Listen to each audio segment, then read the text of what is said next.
Oh hey, you guys want to know all my deepest, darkest secrets? And hers? Then let's do an AMA. Well, you guys know this is Laugh Cry DIY. You know I'm Katie. You know this is Baguette. But what you might not know is that this channel has been around for officially 3 years. That is 3 years of makeovers. That is 3 years of high kicking. That is 3 years of interrupting projects. And it has been nothing but a damn delight. So to celebrate our lovely 3 years together, I decided to do an AMA. So I threw it back to you guys. I asked you to ask me questions of anything you wanted to know about me, my life, my channel, or my very dark past. So you guys asked me a lot of fun questions, a lot of great questions, a lot of thought-provoking questions, and actually so many good questions that I might have to break some of them up into other videos. I'm sorry, but they deserve more time. So I've gathered all of the questions from YouTube, from Instagram, from my email, and I'm hoping I didn't miss anybody. So if you did ask me one and I missed it somehow, please comment below and I'll try to answer you. But I did break a lot of the questions up into different categories. I think it is important that we start with the most obvious category, the most important category, the real true star of our show, Miss Little Baguette. Wake up. Wake up, it's your time to shine. Do you want to show the people? Okay, somebody asked, where did you meet the Moggy? First of all, I had to Google this. I didn't know that that is British slang for cats. How did the story begin? How old is Baguette? Baguette is 4 years old, which as a mother, it's just so hard to see them grow up so fast. And the story of Baguette and I is that the pandemic happened and I was home and we decided that maybe if we were home, we could at least foster a cat. And so this was the time when all the shelters were cleared because it was the pandemic. But we went on Facebook and we saw that a local lady was getting rid of a bunch of cats.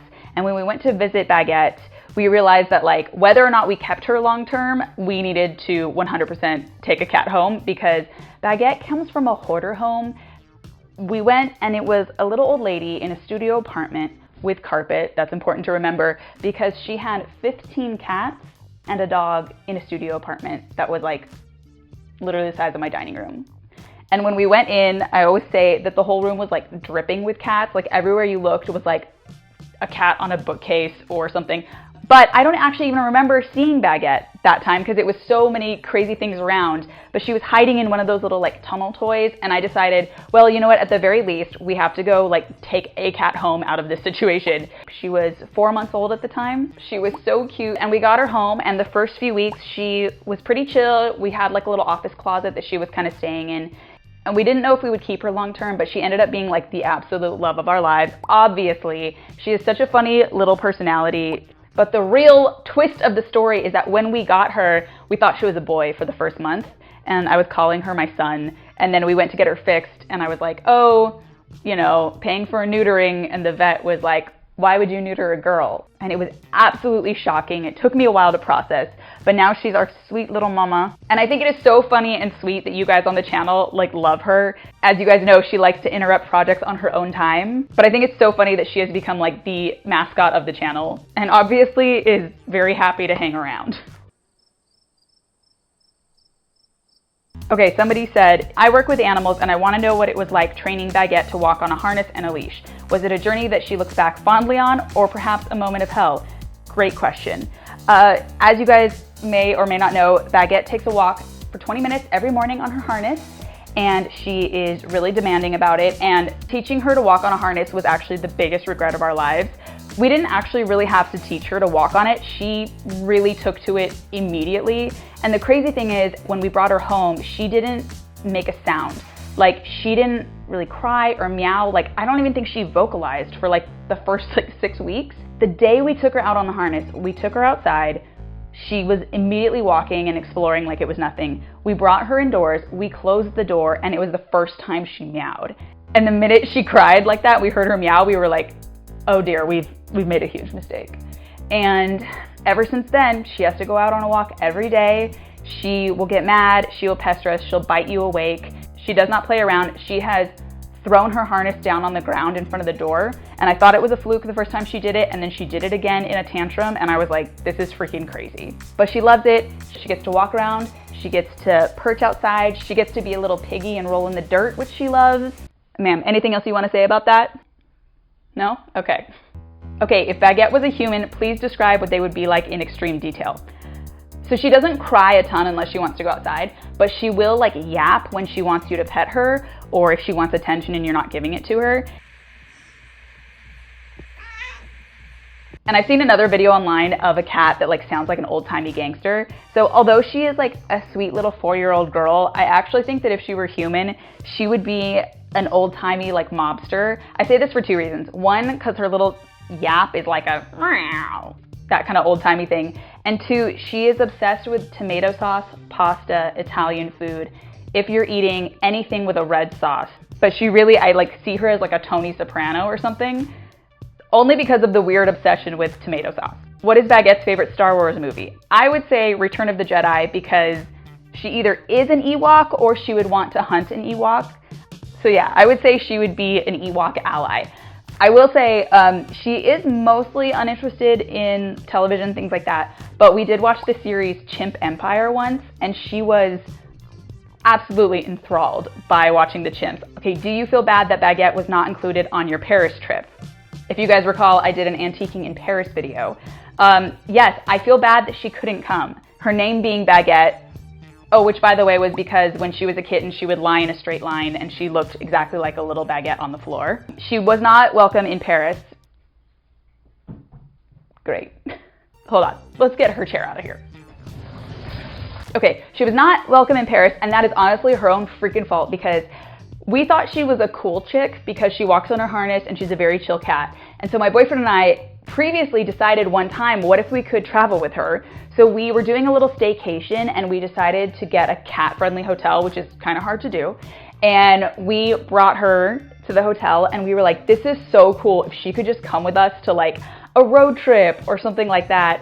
We brought her in. Again, she was super chill. She was like on the bed. She was kind of like a little shy, but curious.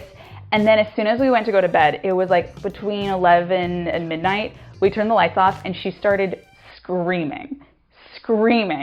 And I was like so embarrassed. I was like, oh my gosh, this is so loud. Let me put her in her harness. Maybe she just needs to walk and chill out. So I was walking her up and down this hallway and she was screaming. And so I ended up having to put her back in her carrier. I had to drive her home at 1 a.m. like a kid at a sleepover who freaked out. And that was the first and last time we ever tried to travel with her. She's kind of a homebody and she really just wants to like be in her own neighborhood. So we tried. Next, does Baguette ever break any of the treasures you bring home from thrifting and antique hunting? I have to say, again, she's a sweet little perfect baby angel.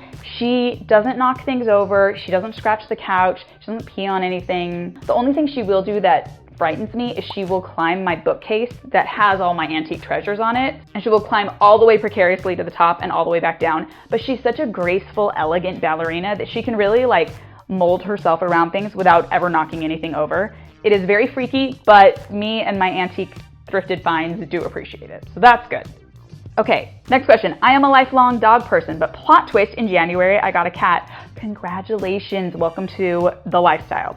What's your advice on learning how to speak cat? Everyone recommends Jackson Galaxy, and I watch a lot of those videos. Okay, yes, Jackson Galaxy. If you guys don't know, Jackson Galaxy is the cat daddy. He's like a cat behaviorist who makes a lot of content.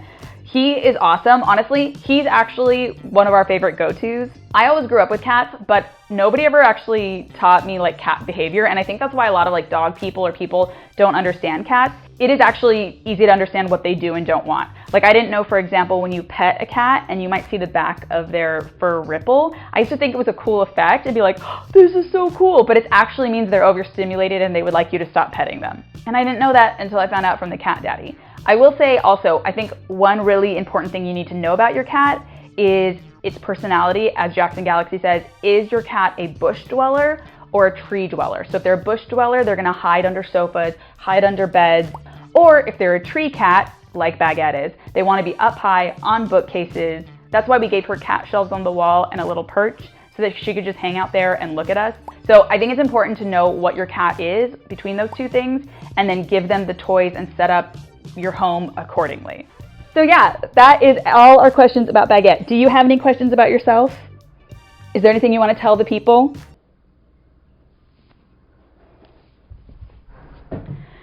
What a freaking diva. Okay, let's take our tea and go somewhere else. All right. Oh, wait, let's light a fire. Is it going? Are they all on? Did it start my other lights being crazy? Okay. Okay. This portion of the AMA is called Channel Chat. First question, why call your subscribers whores? Not funny, respectfully. Okay, respectfully, I thought this was a very funny question. And look, I completely understand. Starting the channel, I called people cheap whores. Well, I called myself cheap whores. And then I kind of called other people cheap whores if they like the channel. But look, I understand that that can be harsh language, that can be insulting to some people. So I've really tried to get away from calling you guys cheap whores. And I've really started just to try to call myself a cheap whore. And although I still think it's funny, I do agree that it's a problem because when you type whore into the comment section on YouTube, it gets blocked. So the comments get blocked or I don't see comments and it's like a whole thing. So that's why I was like, what do I call my subscribers? If you don't want to be called cheap whores, then I was like, well, why don't I call you little baguettes? But then like, I don't know, does that work for you guys? Because then I was like, should I call you laughers? Should I call you criers? If you have another suggestion, by all means. But all that said, going forward, I won't call you guys cheap whores. I will only call myself a cheap whore. When did your passion for interior design begin?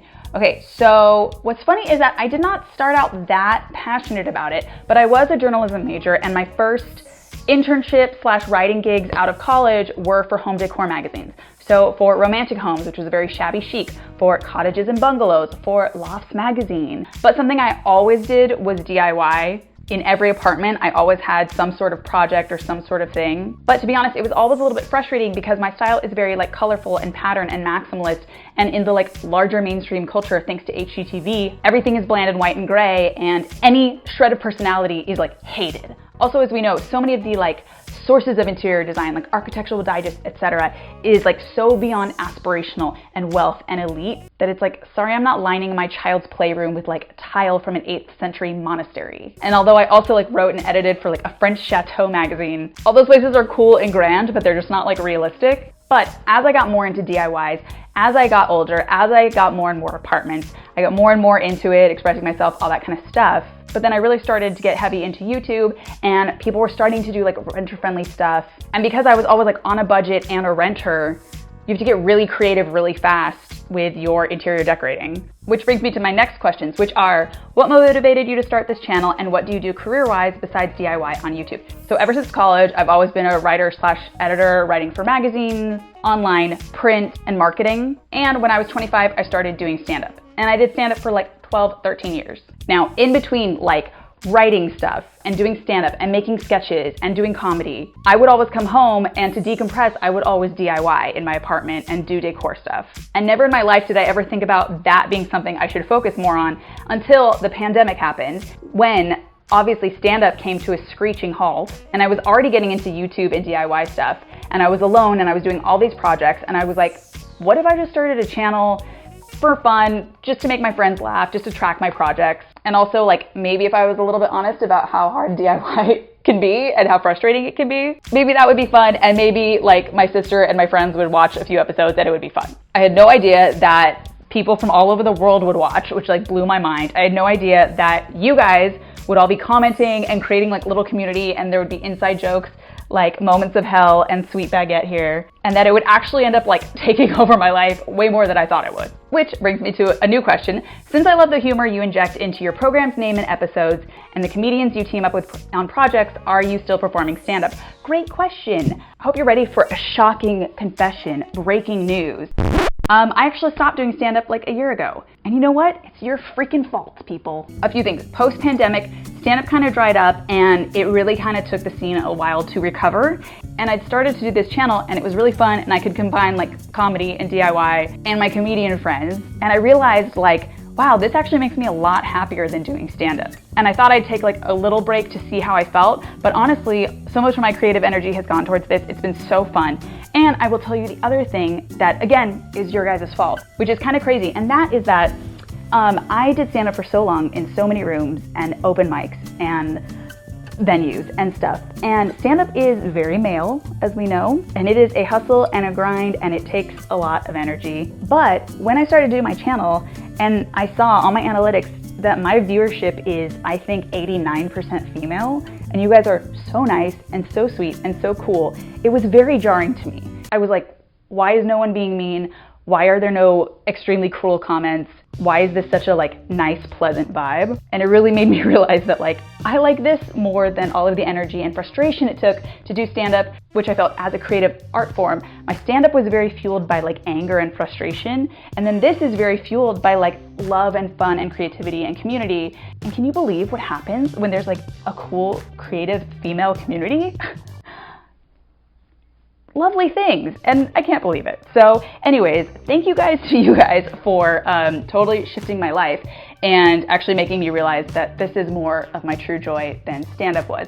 Maybe I'll go back to it someday if I feel like motivated and regenerated. That said, I actually would love to combine these things a little bit more. I would love to do a Laugh Cry DIY live comedy show. I could have my stand-up friends on it, and I do miss hanging out with my comedian friends more. I do want to bring more stand-ups on the channel. I know we've talked about for a long time having people on to like roast decor or things like that. But yeah, I have not lost the love of comedy, but stand-up is sidelined for now. Okay, is your YouTube journey challenging? That said, everything I just said, yeah, it is. It's YouTube, guys, social media is a lie. I'm just telling you right now, social media sucks. I hate it. I hate the algorithms. I hate the expectation. I hate the fakeness, even though I heavily edit myself. So you guys, the version you're getting of me is a lie. But somebody also asked, do you edit your own videos? And yes, this is the problem, guys. I perform, I wallpaper, I edit all my own videos. I film myself. This is like all a one person operation, and it is profoundly time consuming. I'm doing the cameras, I'm trying to get my sound right, and then I'm spending hours and hours editing. So yes, I do it all myself, and that is why I would say the YouTube journey is challenging.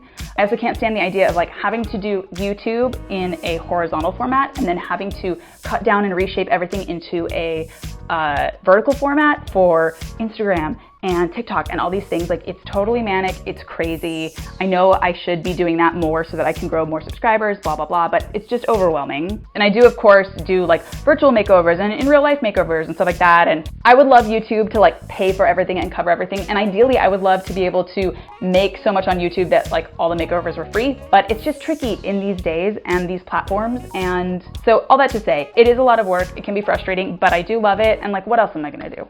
My toxic trait is that I can't sit still and I always need to be doing something. So, you know, it was this or credit card fraud. I don't know. Next, did you film a bunch of episodes before you launched? Yes, I filmed and edited 6 episodes before I launched because I knew I would need lead time.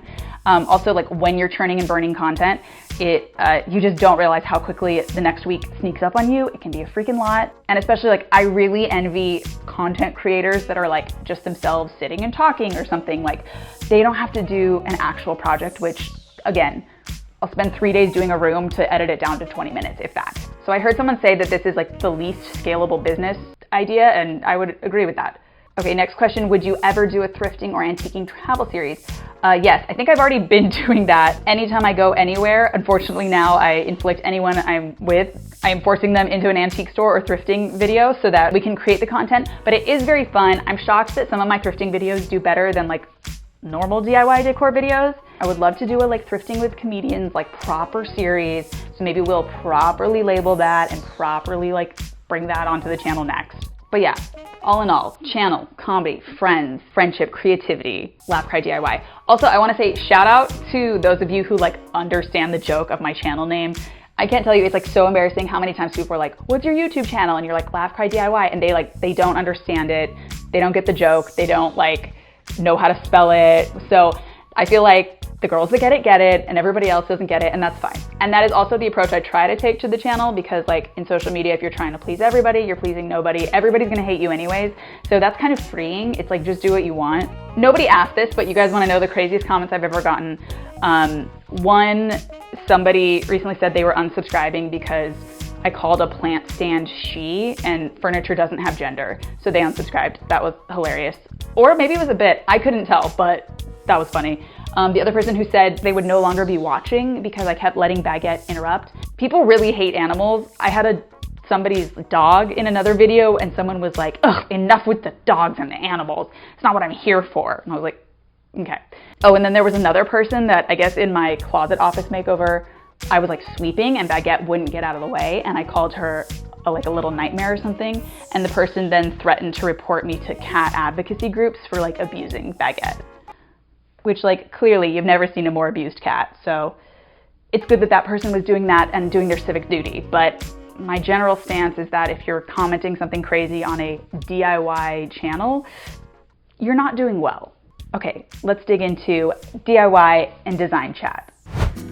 Okay, something I also want to say to you guys is that, look, this is real life, right? We got unfluffed pillows, and also I happen to have an apartment that is like the least good layout for YouTube. Everywhere you look is like, it's open floor plan, so it's all crazy. There's never a clear shot. Everything is cluttered. I have patterns everywhere. There's no like good light, and yet she persists.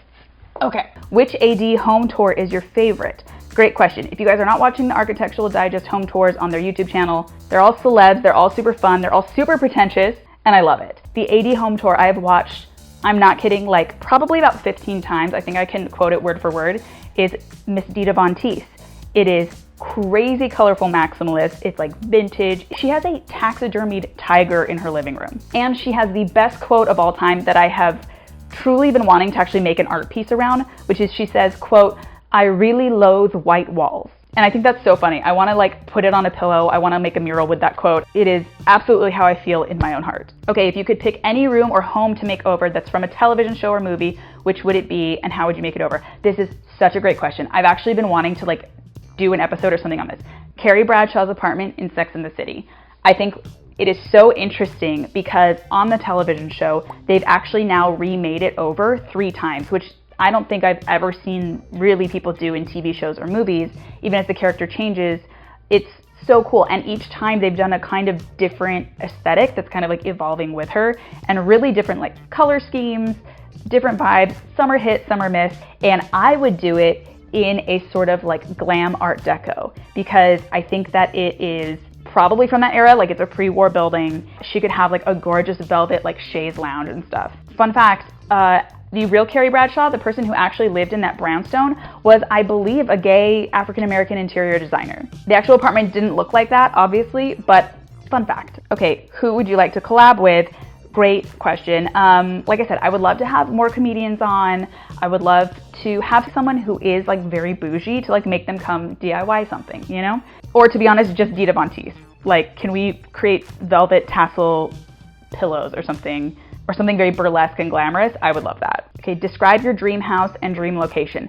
I was actually just on a podcast that is all about describing your dream house. So I will actually link that episode below because I went really deep into everything I would like in my dreams. Okay, here's the question I've been waiting for from the haters. If you could banish one design trend from existence, what would it be? I usually try to not be like, trends I hate, trends that are over, trends to get into your house. But there is one thing that I think is just ruining all of mankind, and that would be gray vinyl plank flooring. You guys, I hate it so much. I hate it for about 10 million reasons. Number one, it's supposed to be wood. Okay, take me to the middle of the forest. Show me where the gray trees grow. The point of wood floors is to be like durable, it's nature, it's texture, it's like warm. And look, you can do a lot of varieties of like wood floors, but like gray, why are we doing gray? Also, house flippers always tend to put this in, but what makes me so mad is that they are saving money because they're putting in LVP flooring, but LVP flooring comes in all the faux wood colors. So why are we choosing gray of all of them? It makes me so angry. And I would like you guys to sign my petition, donate below. We have to get gray flooring out of homes. That said, if you love them, I'm so happy for you and congratulations because you're winning in real estate all over the country. What are the pieces you dream you could buy and have a place for in your home if money were no object? What decor items would you get? One of those leopard statuettes, original Art Deco dining set, a cat Versailles for Baguette? Yes, to all of those things. There are a few like major pieces that I would love that I'm just like, I don't know that I would ever be able to like have or fit in a home, but I would love an entirely like circular sofa set, like a conversation pit from the 70s, like full circle. That is so dope. You need a lot of room for them. And they're also inconvenient for like TV rooms because you can't like lounge on them because they're curved, but oh, they're so groovy. I want a Born settee, which I will drop a picture of. They are so luxe, so glam, to die for. Amazing boho peacock chairs. I want Hollywood Regency furniture. I want a cabana. I would love a ridiculous catio for Baguette that is like a ridiculous jungle, like climbing trees, but also I want it to be like enclosed and large with like lounges in it so that we could all hang out while like Baguette climbs the world around us. Oh, it would be so glamorous with lemonade in my hand. Okay, if money and space were no object, what DIY would you take on? A real fireplace, pool in your outdoor space, gold leaf ceilings. Again, yes to all. The one thing I really want to do that I would love to do is I would like to DIY a speakeasy, and specifically like ideally either like a hidden bar or like a full hidden room. One time I did comedy at a house. It was like a kind of generic McMansion, and it just looked like classic. It looked like the real Housewives of Orange County kind of homes, just like large McMansion, whatever. But they had like a door, you open it, it went downstairs to a basement, which like in California, Southern California, we don't have basements. And it was entirely velvet lined walls. They had created a whole speakeasy bar, a disco night club dance floor, and like theater seating chairs. It was like all in one. Everything was velvet. There was like Art Deco sconces. It was so unexpected, so cool. And they were hosting comedy shows in their speakeasy of their home. Coolest thing ever. I also want to make like a bar, or even I was thinking it would be so cool in the corner of like a large living room to have like a diner, like a mini diner set of like bar stools, like, you know what I mean? Like attached with a counter and like coffee, like make that your coffee bar, but it's like basically like a little slice of a classic American diner. I think that would be really fun and kitschy. What decor style do you wish would make a comeback? Hollywood Regency. Guys, I live in Hollywood. Hollywood Regency, so underappreciated. Nobody really does it very much. RuPaul did his version of Hollywood Regency in his 80 home tour, you can see in his mansion. But yeah, people just don't dig it that much. And what I love about it is that Hollywood Regency to me is like really grand and outrageous, but it's also very like comfy and cozy because it's like velvets, it's lounges, it's fringe, it's like all these textures and things. So it doesn't feel like, you know, like you're at Versailles or in like a really stuffy like parlor the way that other grand styles might. To me, it's like so fun and just like joie de vivre. I don't know. What is the favorite DIY project you've done? What DIY do you look back on and say to yourself, wow, self, I did that? A good one and a bad one. Great question. Okay, my favorite DIY I've ever done, actually of everything, is my fake fireplace. It came out so cool, so fun. It has fooled 2 plumbers who came in and were like, why does your unit have a fireplace and nobody else's does? And one time a plumber came in and was like so mind blown. I was like, dude, it's fake and it's foam. And he was like taking pictures and sending it to his wife and like was absolutely could not process that it was a total easy, less, I think $100, maybe $120 DIY that I did on a weekend. So fun. The most impressive DIY I've done for myself is actually, I did a bathroom makeover and I single-handedly, with peel and stick wallpaper, wallpapered 10-foot high walls. I'll never do it again, but I hope you guys enjoyed the content. The one that I actually am like, oof. Sometimes projects don't come out the way I want them to, but there's one that I'm like, ugh, I would, and maybe I should redo ones that I don't like. Would that be fun? There was a match holder I made and it just did not come out the way I wanted to. And I actually ended up thrifting a little container that was way cuter for my matches. I like the idea of a match holder. I need to do something different. Who is your dream DIY client? I actually would really love to help a like foster youth that recently aged out of the system and is getting their first apartment. Would love to help them make over their apartment. I've actually kind of tried to make this happen before. I was talking to an organization that I may still be working with, but I would love to do that because I do think like at the core of everything is you want a home that is lovely and safe and feels like you, and I think that is important for everybody. What's a material you haven't worked with but want to? Lacquer. I can't believe in 3 years I have not lacquered anything on this channel. Okay, real lacquer is insane. You can't be doing that on your own. It's toxic. It actually basically is like requires you to paint something like I think 10 to 15 times, and you have to fine sand it in between every time so that by the end of those coats and coats of paint, it's like incredibly high sheen. I don't have the patience to like actually lacquer like that, but there is a product that is basically a spray paint lacquer that I have been wanting to mess around with. So hopefully when the right piece comes to me that needs to be lacquered, I will do that. But yeah, lacquer. And I love lacquer walls, lacquer ceilings.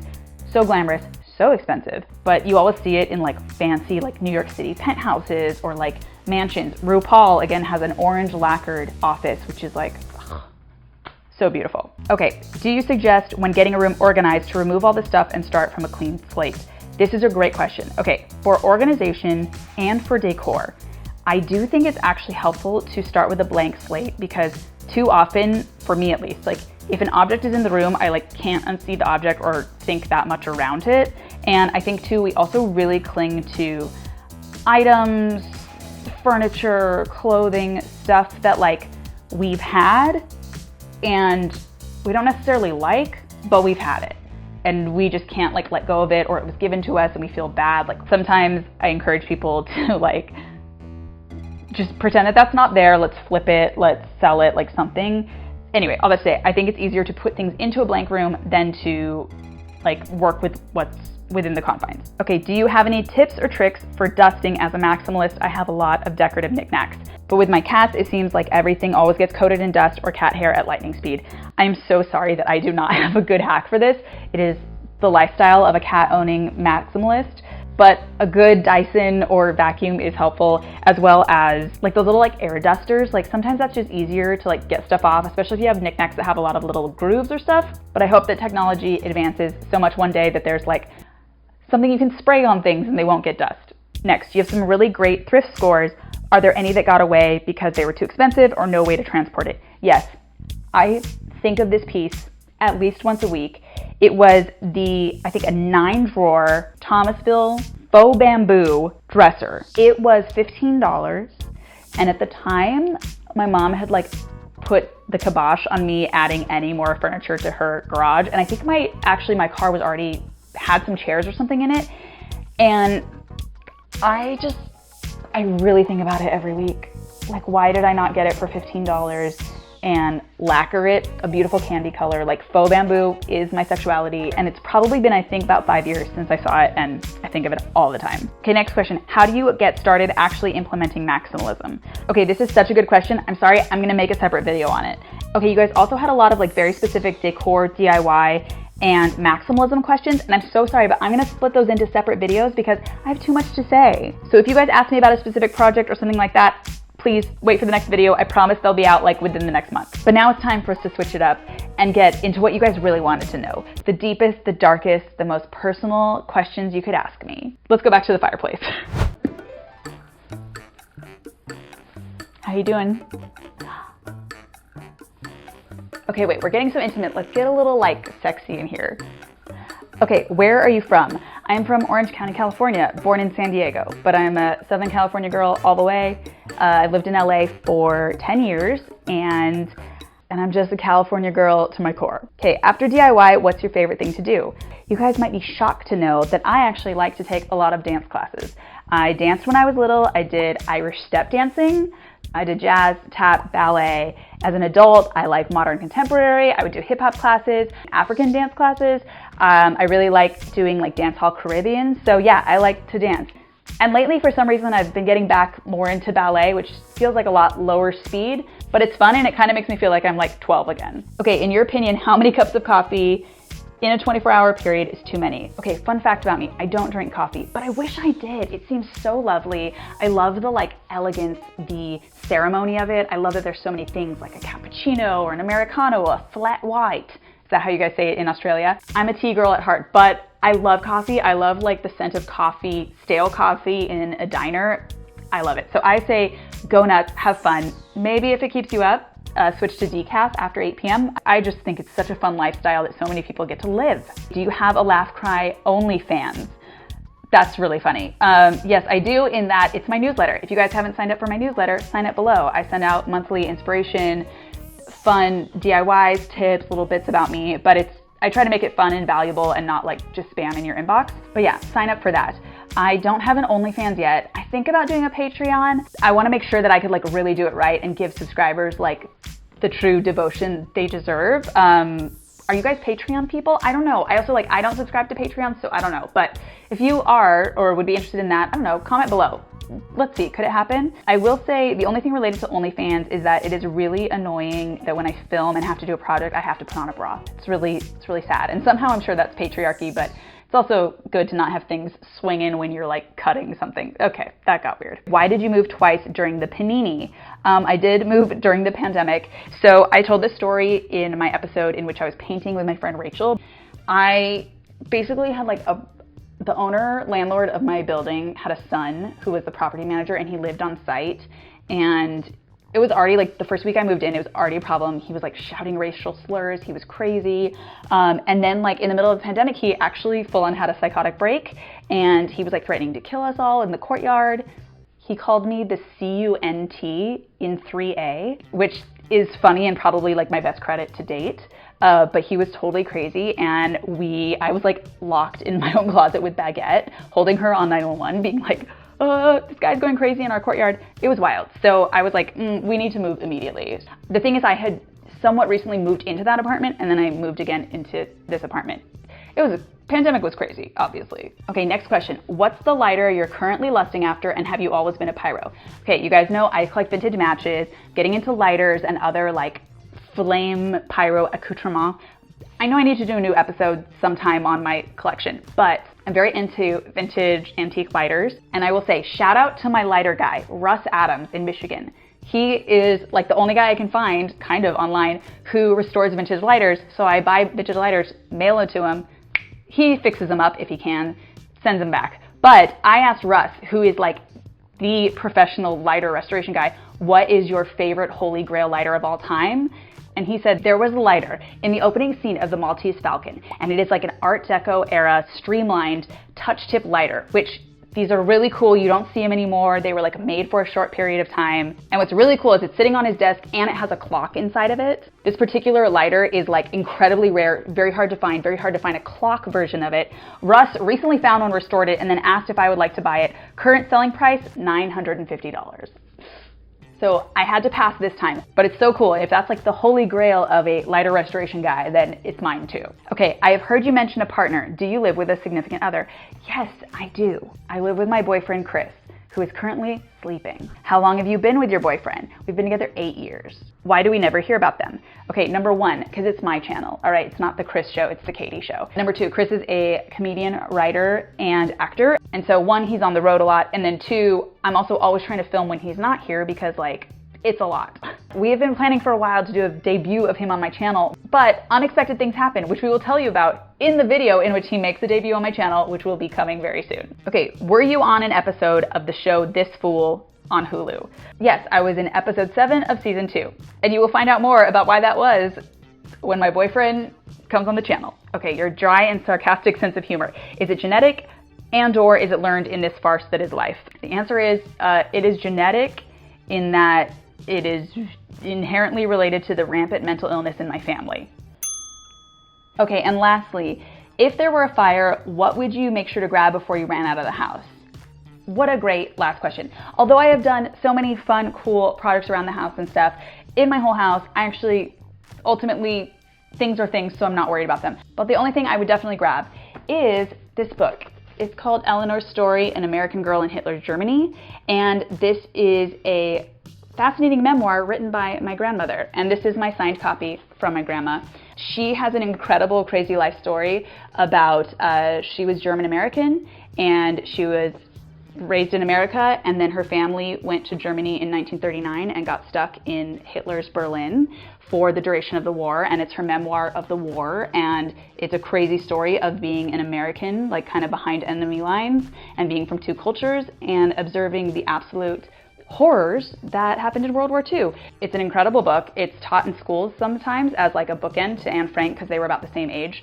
I will put a link to it below if you guys are interested in reading it. Is it weird to put an Amazon link to the memoir that my grandmother wrote based on like the most severe trauma in humankind? Yes, but should I not get the money? But this is a beautiful book, and it's my most treasured item because it's my signed copy from her. Yeah, that's weird, that's dark. What a perfect way to end this. Okay, let's turn the lights on and be less weird. So, like I said, I hope I got everybody's questions. If you asked a very specific DIY decor question or a question about maximalism, those are going to be answered in future videos. But all this to say, thank you guys so much for hanging out. Thank you for watching all of my stupid videos. Thank you for picking up on all the dumb things we do on this channel. Thank you for being so kind and fun and supportive and funny and such a sweet little community in the comments. Also, if you are someone who's watched me for 3 years but never commented, What's up, you little freak? And like I always say, please feel free to share your guys' projects. I love to see it. It makes me really happy to see if people are inspired or doing things on their own. So anyways, you guys have made this the most fulfilling creative endeavor of my life. It's kind of annoying because then I have to be really earnest, but I do appreciate it. So anyways, happy 3-year anniversary to all of us. And I hope that you guys had as much fun as Baguette is not having. Okay, love you, bye.